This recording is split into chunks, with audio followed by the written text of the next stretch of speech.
today we're going to make one of our favorite dishes. It's going to be our cornbread dressing. Now this dressing is really popular, especially here locally. We did a lot of catering, and every time we did an event, everyone requested this dressing. It's super simple, super easy. What we've done first is we've put our oven at 350 degrees. We've taken our 9x9 baking dish and we've sprayed it with an olive oil nonstick cooking spray, and we made sure we got the bottoms and the sides to make sure that nothing will stick. In our bowl here, we've added 3 cups of turkey meat, and you could use chicken if you don't have turkey.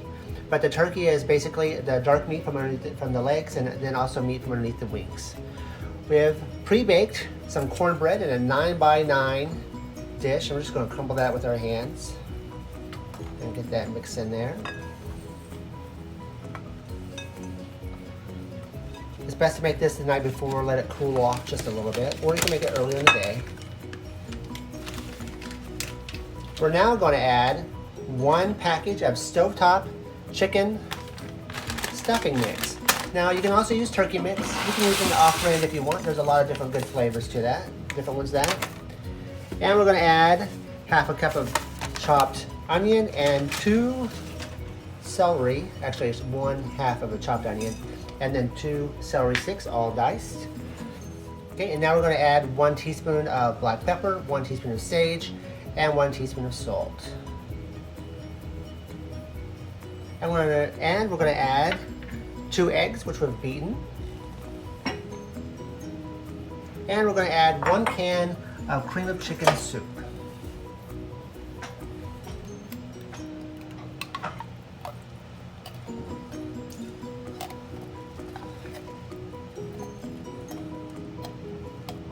All right. And we're going to mix this all together. All right, now depending on your turkey and the other stuff, it's going to depend on how dry this mixture is. We're going to start out with putting 1 cup of chicken stock in there, and then we're going to add more. If you have turkey stock, that'll work out fine as well. Or if you have any kind of stock left over from whenever you're baking your turkey, just going to get that. See how that does? We want it to be nice and moist.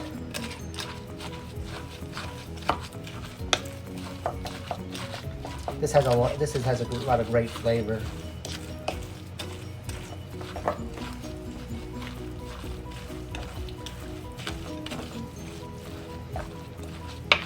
Let's just add just a little bit more.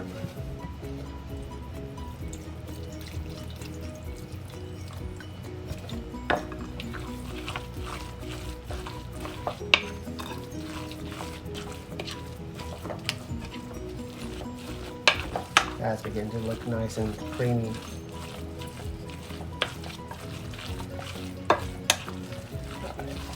There.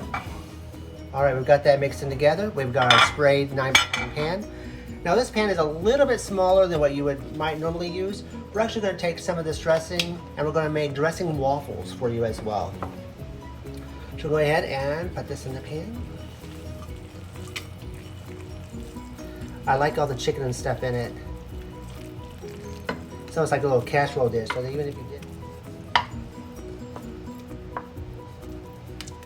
All right, now we've got this filled completely up. We're actually going to put some aluminum foil on top of that, and we're going to bake it in our oven for 45 minutes. All right, it's been about 45 minutes, and we're going to take the pan out of the oven. We're going to take the top off. And we're going to stick it back in the oven for approximately 15 minutes. All right, it's been about another 15 minutes. We're going to take out our dressing. It's got that nice golden brown on top. Again, this is a 9x9 pan. If you would use all the dressing mix, it'd be a 13x9, but we're using part of it to make some waffles in just a moment. Let's get started on those. All right, now it's time to make our dressing waffles. We're going to start out with our waffle iron. Our waffle iron is heated, and we want to make sure that we spray both sides really well. It's going to take quite a bit of waffle mix. Stick in there. We're going to stick it all the way to the edge almost.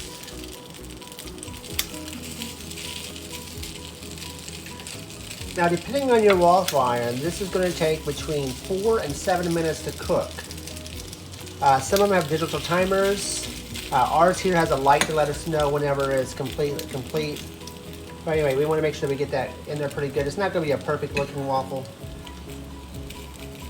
but it's a really tasty waffle. We're going to set that down. Our light is off. It's going to turn on in just a moment, and we're going to let that cook for roughly 4 to 7 minutes.